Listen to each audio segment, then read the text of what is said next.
Bonjour Swami. Bonjour Yacine. Nous sommes très honorés d'être en présence de Swami Atma Upananda aujourd'hui dans le centre védantique Ramakrishna. La première question que je souhaitais vous poser, elle est évidemment en rapport avec le fondateur de l'ordre, Sri Ramakrishna, Oui. qui est né en 1936, donc c'est à la fois loin et près dans notre histoire contemporaine. Oui. On va fêter ses 200 ans en 2036.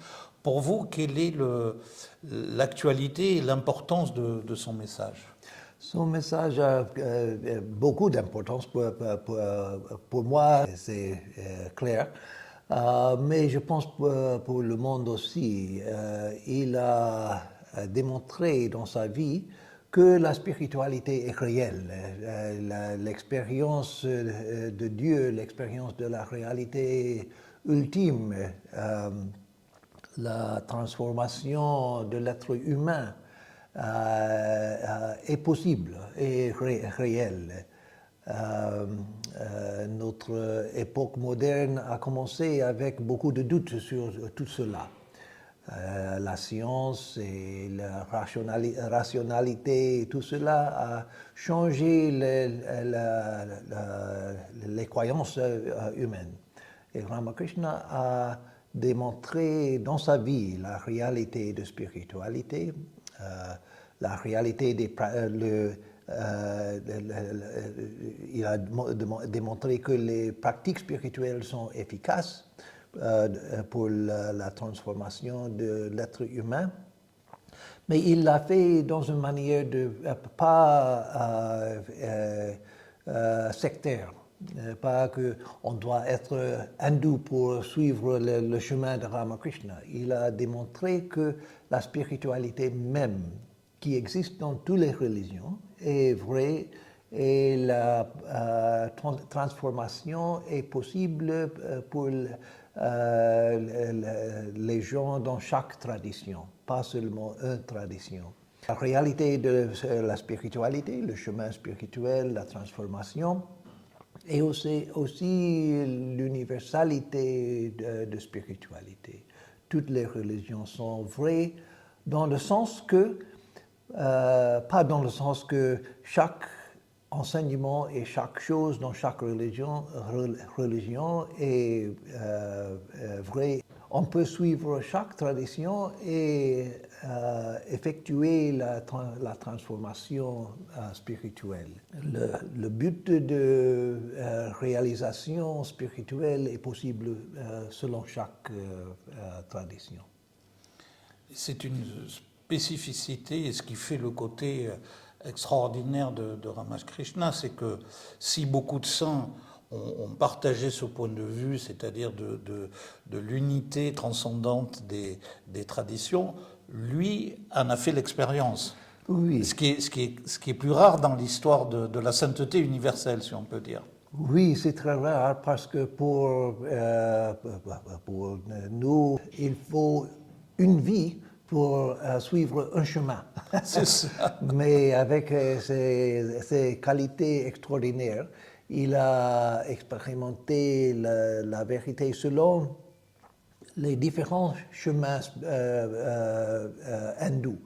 Mais aussi, il a pratiqué l'islam. Il n'a pas pratiqué le christianisme, mais il a réalisé Jésus comme incarnation de la réalité. Et comme il a vu dans ses visions les rites chrétiens, il a réalisé l'objectif de ces rites. Et que c'est une manière pour réaliser l'objectif de transformation aussi. Et il a dit les choses sur le bouddhisme avec les Sikhs, la religion du sikhisme. Les Sikhs sont venus à Sri Ramakrishna beaucoup de fois, avec la foi qu'il est un avec nous. Il est un Sikh. Ramakrishna est un Sikh. Dans les dévots des différentes traditions ont ont reconnu Sri Ramakrishna comme un entre eux. Parce qu'il avait la capacité d'entrer dans l'esprit de chaque tradition. Pas dehors, je vois comme quelque chose de très intéressant, mais comme une personne qui suit la tradition. De l'intérieur. De l'intérieur. Et oui. par le haut, par l'unité. Oui, par l'unité, oui. Parce qu'on a sur Wikipédia, quand on recherche Ramakrishna, il y a un moment, et c'est assez étonnant, mais tant mieux, il y a un passage où il parle de quelques remarques de René Guénon, parce que certaines personnes avaient dit que Ramakrishna s'était converti. Alors, évidemment, il ne s'est jamais converti, il en a fait l'expérience par le haut, par l'unité, et que ce n'est pas une sorte de melting pot, de brassage de non, religion. pas melting pot, pas quel est le syncrétisme, oui. Un peu de chaque tradition, un mélange, c'est le résultat. Non, chaque tradition a son intégrité. Chaque chemin a son intégrité et on peut suivre le chemin comme il est pour arriver à la réalisation, l'unité. Oui. C'est ça. C'est un beau mot, l'intégrité du chemin pour l'intégrité spirituelle, oui. Mais qui n'est pas restrictif, qui permet au contraire de pouvoir voir cette unité, mais à partir d'un chemin précis et d'un engagement qui demande une certaine discipline. Parce que quand on regarde la vie de Sri Ramakrishna, on voit bien qu'il n'y a pas de place pour le dilettantisme. Non, pas du tout. Et quand il a pratiqué le chemin soufi de l'islam, il a mangé, jusqu'à manger la nourriture dans le style musulman aussi. Il voulait faire tout, les vêtements, la nourriture et tout, pour expérimenter le vrai chemin. Avec les détails, pas seulement un peu, Oui. pas un goût.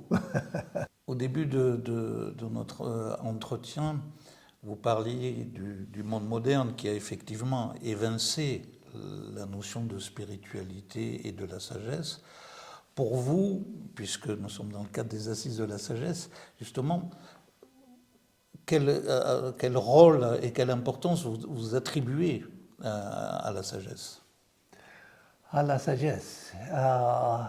Il y a une grande différence entre sagesse et connaissance. Connaissance est en général la connaissance ordinaire et connaissance des informations. Mais la sagesse est connaître, expérimenter la profondeur de la vie, l'objet de la vie, la relation ou les liens entre l'information et l'objectif de la vie. La sagesse peut utiliser l'information. La science est un grand champ de connaissances très important, mais sans une compréhension de l'objectif de la vie, l'information ne peut pas servir cet objectif ultime. Seulement, seulement savoir les informations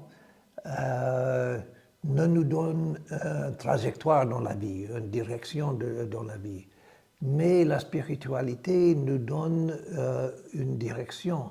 Et avec ça, toutes les choses dans la vie reçoivent leur propre valeur. Avec la spiritualité, ce n'est pas qu'avec la spiritualité, les autres choses dans la vie perdent sa valeur. tout reçoive sa vraie valeur. La connaissance, les informations, tout. C'est comme, quel est le mot en français pour une magnet? Les choses que... Aimant. Aimant, oui. Un aimant dans les petits morceaux de métal. Un aimant met au milieu des petits morceaux de métal tous les morceaux sans une orientation avec le aimant. Se rassemblent. Oui, oui, oui. Comme ça, avec la spiritualité, toutes les autres parties de la vie, la famille, les relations humaines, les informations, la science même, reçoit une valeur plus profonde. Beaucoup des grands maîtres de l'islam étaient aussi les scientifiques très importants. En Inde aussi. Chaque science en Inde était une science sacrée, parce que la connaissance même est considérée sacrée. Donc avec la spiritualité, la vie, les activités, les connaissances, les sciences, tout reçoivent valeur. Ne perdent pas la valeur, mais reçoivent valeur. Et un sens, valeur et sens, parce que je pense que dans votre bouche, la notion de valeur est liée à la notion de sens. De sens, oui. J'ai lu récemment que c'est un psychiatre qui parlait et qui disait que finalement, la plupart des gens qu'il rencontrait et leurs problématiques étaient liées à l'absence du sens. Oui, exactement. Carl Jung a dit le même. C'est l'absence de sens dans la vie, dans les activités, avec l'objectif de la vie. On n'a pas d'orientation, on ne peut pas se relationner avec la vie même. Donc oui, le sens des choses est très important et c'est au centre de la concept de sagesse. Savoir le sens des choses, la signification des choses et la relation entre les éléments de la vie et l'objectif de la vie. Leur lien est le centre, la circonférence est le centre. La circonférence est le centre. Le lien est le centre. Et c'est vrai que vous parliez du monde moderne, peut-être que la spécificité du monde moderne, c'est d'avoir enlevé le centre et finalement les parties perdent du sens et s'opposent entre elles, parce que derrière ce que vous dites, il y a toute la question de l'harmonie. Oui, si nous ne connaissons pas le centre, nous perdons la circonférence même. Il n'y a pas une chose qui unifie les points de circonférence. Sri Ramakrishna a dit, si on a beaucoup de zéros, il y a seulement zéro. Mais une ligne de zéro est un avant. Vous avez beaucoup de valeur. Donc, il disait que la spiritualité est l'un. Et l'un qui donne le sens. Donne le sens au zéro, oui. Les zéros reçoivent beaucoup de sens avec l'un. Oui. Et c'est le même avec la métaphore du centre, le cercle. C'est une très belle métaphore aussi. Le centre et circonférence. Oui, qui explique beaucoup de choses et qui nous permet de comprendre ce lien, à la fois peut-être aussi dans notre expérience personnelle, puisque nous sommes à la circonférence souvent de nous-mêmes, donc on revient sur la question de cette quête spirituelle, de passer de la circonférence au centre à travers l'expérience. Et c'est très important en Vedanta. Les autres chemins aussi. En Vedanta nous donnent beaucoup d'importance à avoir le centre ici. Parce que tout le monde pense que la valeur est là, la réalité est là, l'importance est là, le sens est là, tout est là. Et là ne veut pas dire dans une chose, un endroit, mais on ne sait pas où, mais c'est là. Mais si nous pouvons reconnaître que le centre est ici, réalité est ici, valeur est ici, donc chacun est au centre de sa univers de perception. Le centre est ici. Et le centre ici, finalement, on réalise que c'est le centre de chacun est ici. C'est le mental qui met toutes les choses dans l'espace séparé. Mais le centre de chacun est ici et le centre est le même centre pour chacun. Le cœur de chacun est ici, dans le cœur de chacun. Donc il y a la possibilité de réconcilier l'humanité. Oui, oui, avec cette reconnaissance, oui, c'est possible. Il y a une très belle partie des Upanishads, dans le Chandogya Upanishad. Le sage dit que le sage ferme les portes des sens et entre dans le cœur. Mais là, dans le cœur, il découvre tout l'univers est là, dans le cœur. Donc l'objectif de méditation, oui, nous, en général, on peut fermer les yeux, pas écouter les sons, etc. Mais pas pour isoler le mental dans un petit espace, parce que tout est ici. Et on réalise que l'univers entier est intérieur. Et le mental le met extérieur, à l'extérieur.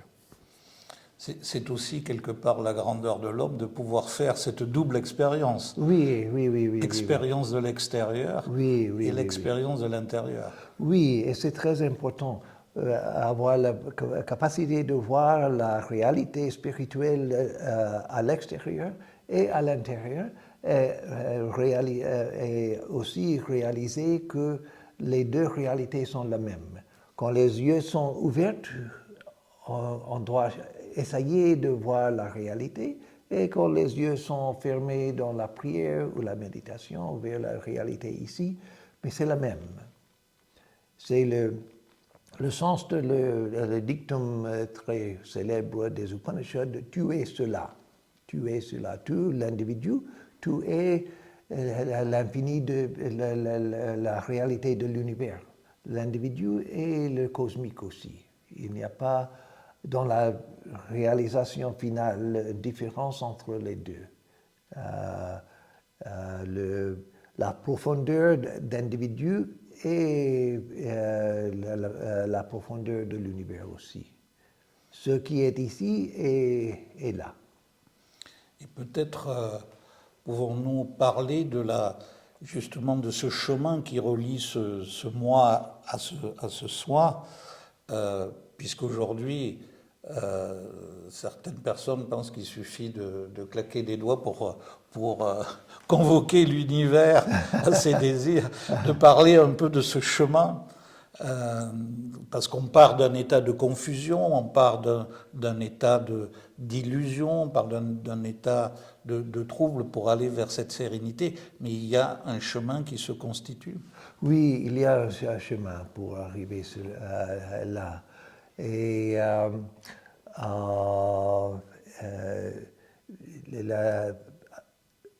la sérénité a deux objectifs, la tranquillité et la sérénité. Un objectif est que tout le monde veut avoir le paix intérieure. Tout le monde dit que le mental est comme ça, je ne peux pas avoir le paix, toujours le mental pense, je ne peux pas le contrôler.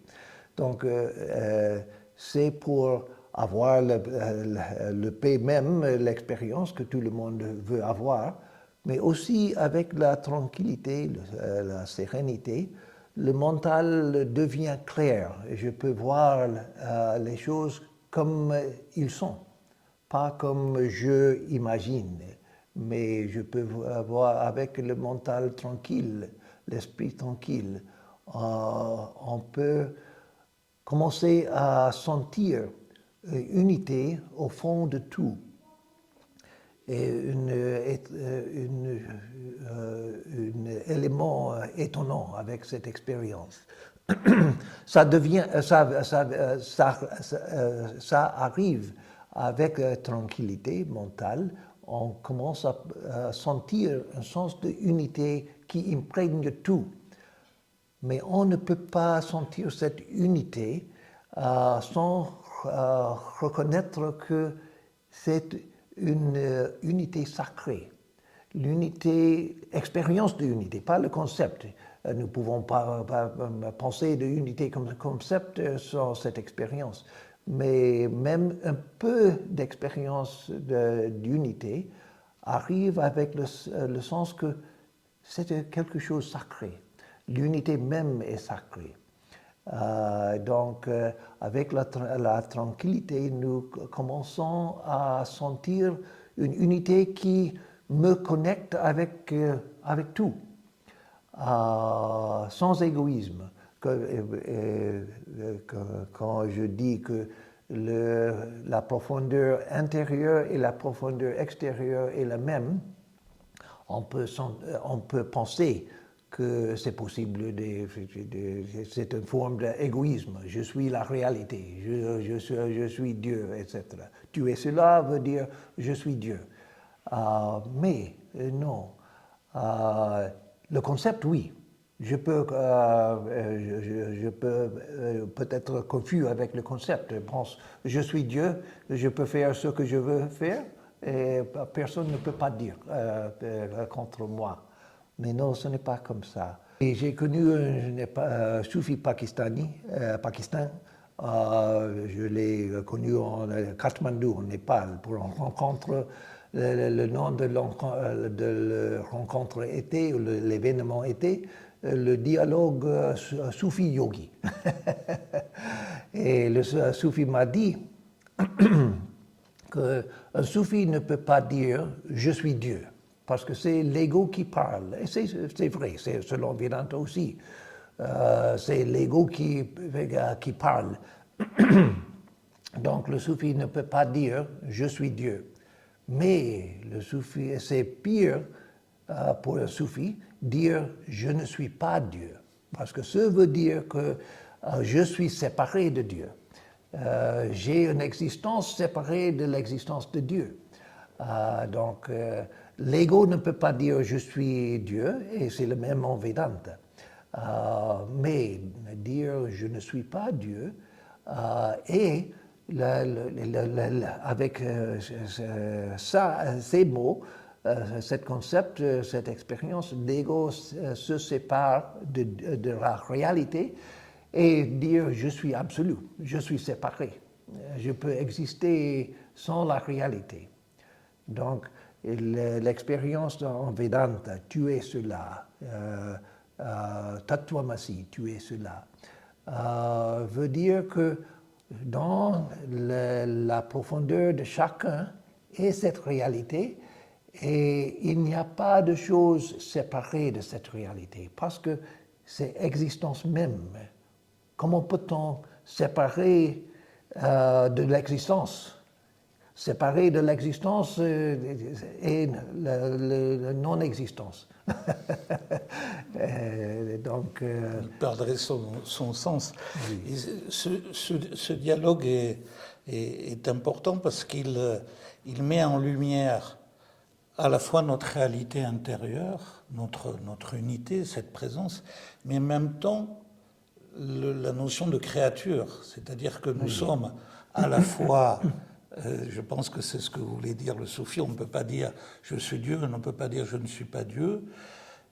Comment trouver cet équilibre entre l'aspect créaturiel, nous sommes une créature devant le Seigneur et en même temps nous possédons ou nous sommes habités par cette Seigneurie. Comment nous pouvons créer cette relation et quel est le sens, l'équilibre et le chemin de cette relation? Oui, c'est vraiment l'objectif de la pratique spirituelle. Nous pouvons comprendre avec des concepts pour commencer. Et c'est important comprendre parce qu'un chemin veut dire que je suis ici, mais il y a un objectif que où je veux arriver. Donc, je dois commencer avec le concept, parce que le concept me donne l'idée qu'il y a un objectif. Je dois marcher sur un chemin. Le chemin est pour travailler, pour voyager. Donc, je commence avec le concept que il y a une existence. Et je peux méditer sur cela aussi au commencement du chemin. C'est une très bonne méditation pour commencer. Sentir un sens d'unité qui imprègne tout. On pense que il semble difficile parce que nous voyons seulement diversité. Il y a seulement variété de choses. Où est l'unité? Mais les sages nous disent, et nous pouvons le sentir, que nous avons la perception de l'unité toujours, mais nous sommes toujours en perception de la variété, mais la variété existe dans une unité. C'est le sens de l'unité qui donne, qui fait le cosmos, pas le chaos. Sans cette sens d'unité, tout est chaos. Nous ne pouvons pas comprendre, nous ne pouvons comprendre rien parce que tout est chaos. Mais il y a unité aux bases de toute perception. Donc, je peux maintenant, avant de faire beaucoup de pratiques spirituelles, si je suis un peu tranquille, je peux sentir un sens d'unité qui imprègne tout parce que c'est là. C'est là. Et avec ça, je peux commencer à sentir que s'il y a une unité, je ne suis pas séparé de cette unité. L'unité inclut moi-même. Donc il y a une unité qui inclut moi-même. Avec un peu de pratique, et avant nous pouvons comprendre le concept, mais avec pratique, nous pouvons commencer à sentir ce que je vais dire. Je peux sentir le sens « je suis ». Seulement je sens le sens « je suis ». Pas « je suis Swami Atmarupananda », pas « je suis homme, je suis femme », pas « je suis âgé, je suis jeune », pas seulement le sens « je suis », le pur sens « je suis ». C'est difficile au commencement, mais chacun peut le faire parce que c'est au centre de chaque perception depuis notre naissance. Au centre de chaque perception, au centre de chaque pensée, perception et pensée, expérience, et je suis. Et si je peux tenir cet sens je suis, je commence à noter quelque chose de très étonnant. Je commence à sentir que le je suis le je suis, mais le je suis est quelque chose d'immense. Mes pensées se lèvent dans le je suis. La perception de mon corps flotte dans le je suis. Avec le temps, je commence à sentir que l'univers même existe dans le sens je suis. Et je commence à sentir que je suis le je suis, mais le je suis est universel. Le je suis n'est pas l'ego. L'ego est un imposteur, on dit? Imposteur. Imposteur, oui, oui. Le je suis est quelque chose au-delà de l'ego. Et on commence à sentir que tout le monde dit je suis. Le chien, quand le chien fait ouf, ouf, il dit je suis, je suis. Le chat dit je suis, je suis. Tout le monde, même avant le temps, nous commençons à sentir que même les rochers, quand le rocher se présente à ma conscience, le rocher dit je suis, je suis. Tout le monde dit je suis. Donc, je suis le je suis, mais je commence à sentir que le je suis est universel. Pas seulement moi, mais tout le monde est le je suis. Et je suis le je suis. Donc, je commence à sentir que dans l'expérience de je suis qui est au centre de l'expérience de chaque être, c'est le je suis de Dieu. Dieu est le je suis. Et comme Dieu a dit à Moïse dans la Bible juive, je suis le je suis que je suis. L'interprétation védantique est que oui, c'est la vérité ultime. Je suis le je suis. Je suis que je suis et je suis le je suis. Il y a un je suis. Et je suis le je suis. Là est la rencontre entre être humain et être divin. Donc, oui, quand je parle, quand je mange, quand je dors, etc., je fais comme individuel. Mais au centre de mon existence est l'expérience de l'universel. Donc, je peux le comprendre d'abord avec les concepts, mais avec un peu de pratique, je commence à le sentir. La réalisation est la finale. C'est une grande chose quand la personne est transformée complètement. Mais avec un peu de pratique, je peux commencer à le sentir. Avec ce sentiment, c'est un peu d'expérience, c'est facile d'être au même temps individuel et universel au même temps. Peut-être ce que vous dites pose quelque chose d'important qu'on a peut-être perdu à la fois par sa profondeur mais aussi par sa simplicité, c'est la différence entre j'existe et être. Et que peut-être l'imposture justement du monde moderne, c'est d'avoir jeté une confusion et d'avoir fait de j'existe, je suis. Ah oui. Alors que je n'existe que parce qu'il est. Ah oui, et je ne suis que parce que je suis.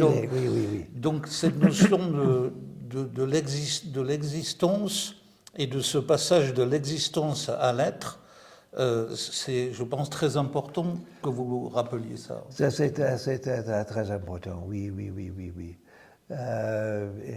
L'être et le sens de l'existence même est une intuition, une perception intuitive de l'être divin.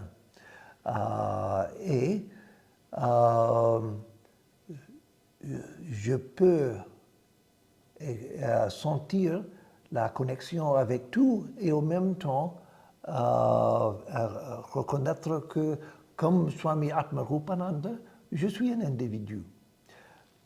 Mais toujours avec cette connexion avec l'universel, je dois toujours rappeler que si je ne sens pas, je n'ai pas l'idée que mon existence spirituelle est connectée avec l'universel. Chacun est le même.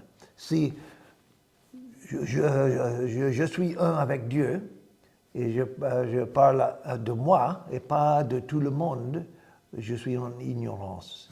Je dois, avec cette idée que je suis un avec Dieu, je dois avoir le sens que je parle pour chacun, pas pour Swami Atmarupananda. C'est le problème, c'est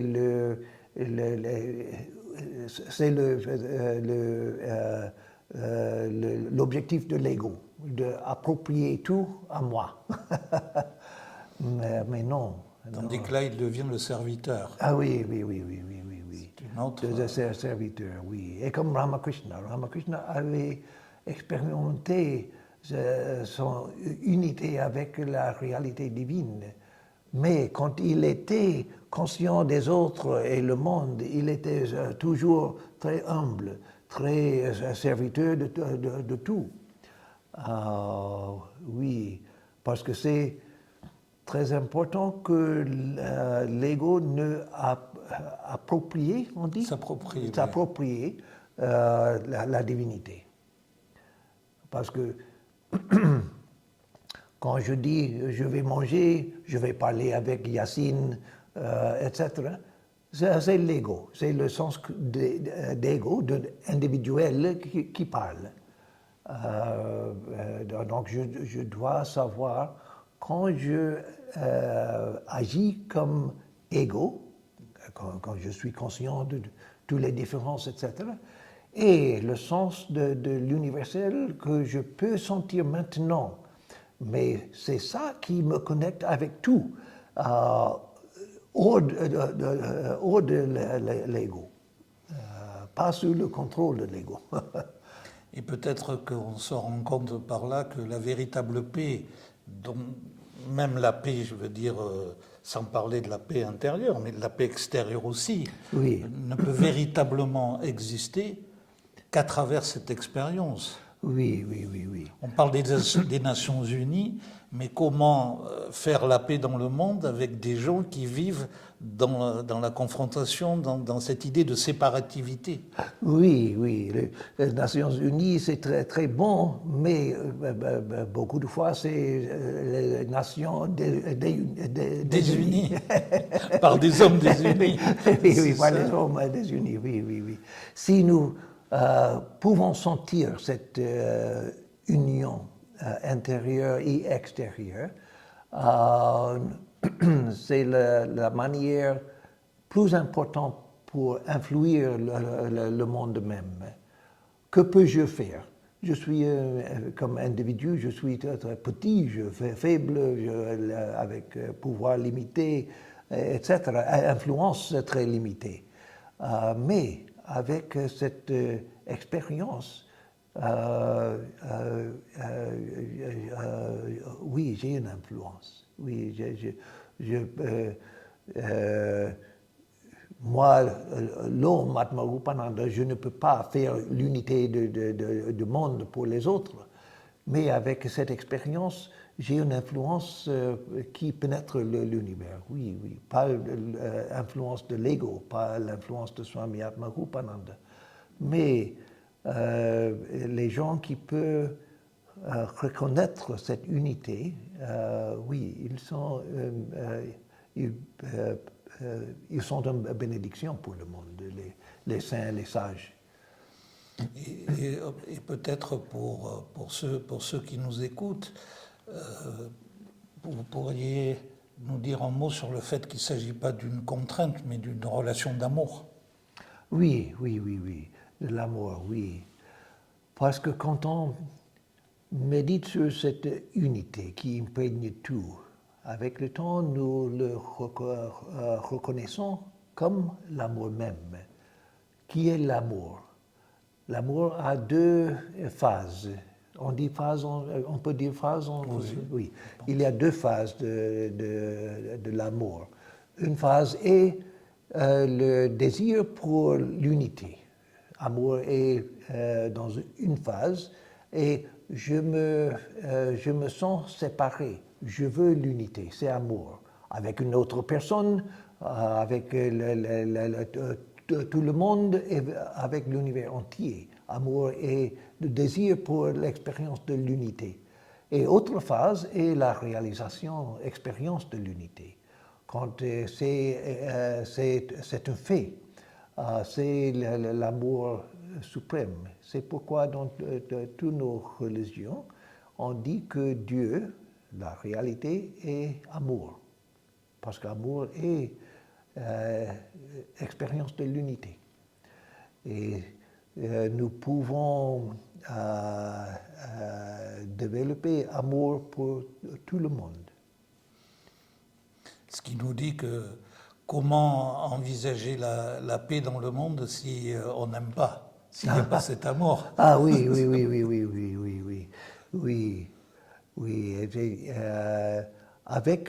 Avec l'amour, nous pouvons sentir que l'unité du monde existe maintenant. Ce n'est pas quelque chose pour faire, pour créer. Ce n'est pas une tâche. C'est le reconnaître ce qui existe déjà, ce qui est là. Ce qui est là. Oui. Ça facilite notre compréhension du monde et notre façon de pouvoir être dans le monde. Oui, oui, oui, oui, oui. C'est Oui, les grands saints du monde, les grands saints de l'islam, de christianisme, d'hindouisme, bouddhisme, etc., tous étaient des personnes de grand amour, personnes qui les océans, une mer d'amour, comme Saint François d'Assise. oui. Et ça nous amène aussi à comprendre comment nous nous sommes éloignés même de l'amour de la terre, comment nous l'avons profanée, comment nous l'avons détruite, Oui, oui, oui. et que on ne peut pas penser d'écologie ou de restaurer la planète si on ne restaure pas l'amour qui est en nous, avec ce sens de l'unité. Oui, oui, oui. Oui. Il faudrait enseigner l'écologie de l'amour. Oui, oui, exactement. Avec ça, avec ce sens que j'aime l'existence même, je ne peux pas abuser les choses, ni les personnes, ni les choses. Oui, oui, oui. C'est comme encore un exemplaire, il y a beaucoup, mais un exemplaire très connu comme Saint François. Ben oui. Oui. Il a expérimenté tout, comme il a dit, le frère Soleil, sœur Lune, etc. Mais il a démontré une relation plus profonde que seulement frère et sœur. Frère et sœur était une manière de parler, mais était une expérience du monde très intime, avec amour profond pour chaque chose. Oui, du lien qui le reliait à chaque chose. Oui, oui, oui, oui, oui. Et qui fait que c'est sans doute le grand message que l'humanité doit retrouver aujourd'hui si elle veut retrouver du sens, de la paix et se préserver de sa propre folie. Oui, oui, oui, oui, oui. Et beaucoup de fois, les personnes avec beaucoup de très, très bonnes, on dit en français motivation. Intention, avec très bonne intention dans le travail pour l'environnement, pour la clim, pour autre chose. Entre en les batailles avec les autres groupes. Mais c'est mieux commencer avec un sens d'amour. Je fais cette action pour l'environnement ou pour le climat, on dit, le climat, etc., pour amour. Ce n'est pas une lutte, ce n'est pas une bataille. Oui, nous devons faire les choses. Il y a les choses que nous devons améliorer. Mais nous pouvons le faire avec une perspective de l'amour. Et oui, c'est le paradoxe. Je pense qu'on a beaucoup de mal, en particulier pour les Européens ou les Occidentaux, à sortir de la mentalité qui a créé ces problèmes, cette vision pratique de vouloir obtenir des résultats en passant sans comprendre que la manière dont on fait les choses est aussi importante que le résultat et conditionne Oui, le résultat. oui, c'est aussi important. Oui, c'est vrai, c'est vrai. Nous voyons l'objectif et pensons que je dois faire ce qui est nécessaire, n'importe la manière pour l'objectif. Mais nous voulons un bon objectif, pas le résultat d'une guerre. Quelqu'un me posait la question, discuter avec quelqu'un qui est très engagé dans l'écologie et qui disait pour résoudre le problème des vaches, de la viande, il se proposait d'élever des insectes. Et de pouvoir manger les insectes comme solution à ne pas tuer des vaches.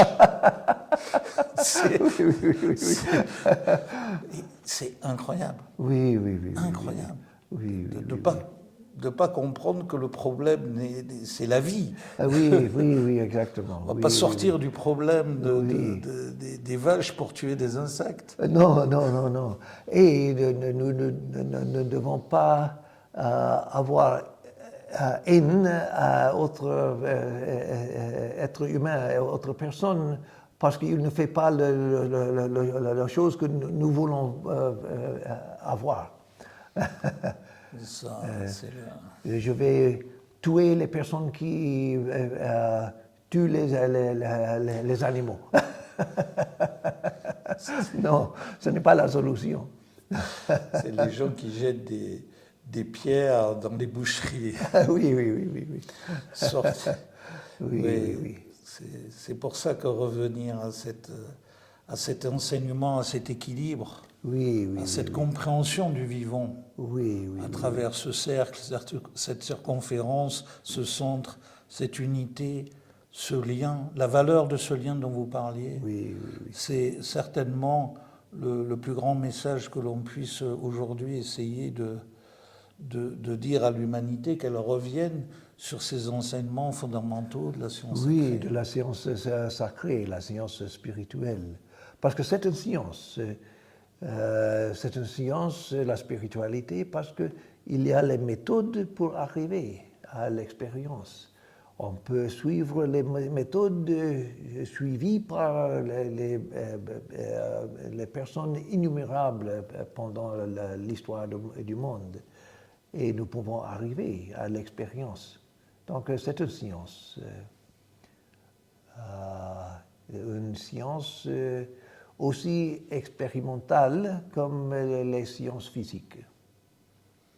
Et en même temps, comme vous dites, balisée par une expérience, d'où la nécessité à la fois de la fraternité de la Sangha, des confréries, des monastères, des êtres, des frères et des sœurs, mais aussi le rôle du maître à travers son expérience spirituelle, qui est très importante dans cette filiation, et personne ne peut s'auto-proclamer maître. C'est une reconnaissance à travers une filiation, et c'est important à rappeler aujourd'hui, parce qu'on voit beaucoup de confusion dans le monde spirituel.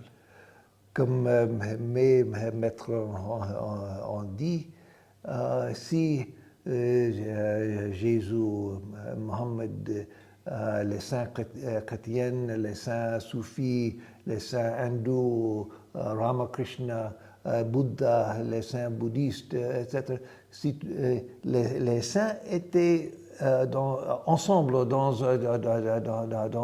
une pièce, ils reconnaissaient que tous sont mes frères et mes sœurs. Nous parlons de la même chose dans les différentes manières. Parce que l'expérience est de cette réalité sacrée qui est au-delà des concepts et des mots. Et combien de réalités sont infinies et au-delà des concepts et réalités. On ne peut pas, il y a beaucoup de ces réalités. Non, c'est un concept. La réalité est au-delà de tout, doit être une réalité. Et donc, tous les grands maîtres des différentes traditions, ensemble, pouvaient reconnaître la réalité un dans les autres.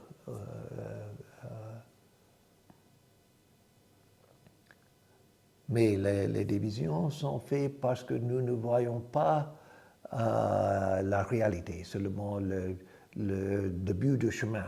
Et les débuts, oui, il y a les différents rites, les différentes histoires, les différentes explications, les différentes manières d'expliquer le chemin, etc. Mais c'est la beauté, ce n'est pas un problème. Nous faisons un problème. Oui. Mais c'est une beauté. C'est ça. C'est les arbres différents qui font la beauté d'une forêt. Les oiseaux différents qui font la beauté de la nature. Mais dans la religion, la diversité est un problème. Non, pourquoi? Ce n'est pas un problème. C'est la beauté, c'est une partie de la nature. Tout est la nature.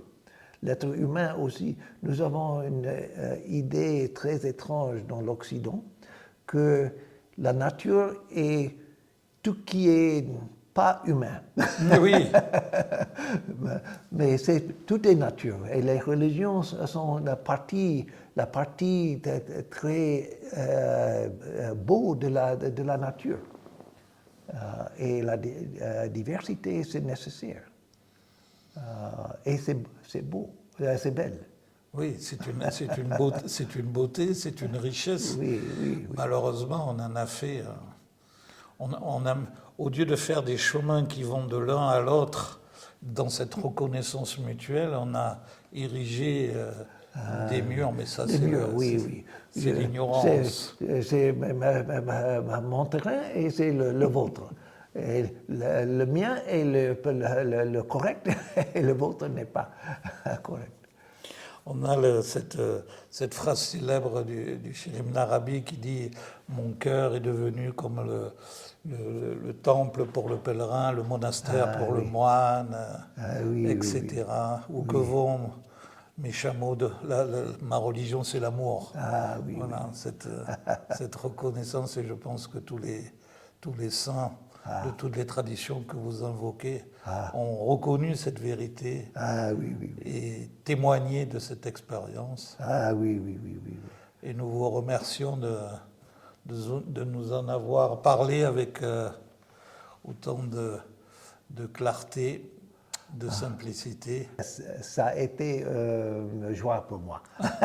C'est le problème avec la langue pour moi. J'apprends le français toujours. Je suis ici pendant 2 ans et j'ai appris toujours le français. Mais je fais le mieux possible maintenant. Oh, j'apprends.